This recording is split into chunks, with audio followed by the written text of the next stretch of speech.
There are too many controllers to count for the Switch, and I also own quite a few, but I think I might have just discovered one of my favorites. This is the Rock Candy Wire Controller, and it comes out at only around $20, but is often on sale for cheaper.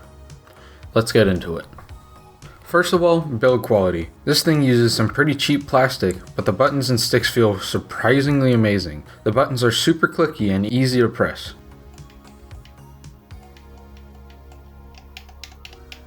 They also have a really nice action to them, especially for a controller so cheap. The sticks are amazing and have a really nice inward curve that fits my fingers perfectly.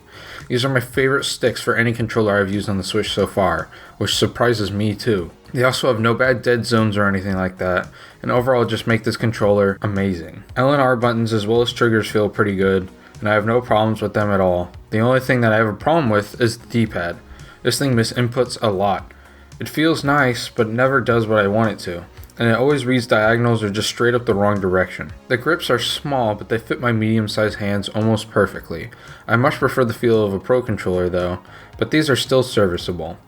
There's only one other problem I have with this controller, and it's the cord length. This thing is only around 3 feet long, which is completely fine for my desk setup, but for a living room setup, this thing just won't work. Luckily, however, this controller is micro USB, so you can just buy a longer cable if you really wanted to.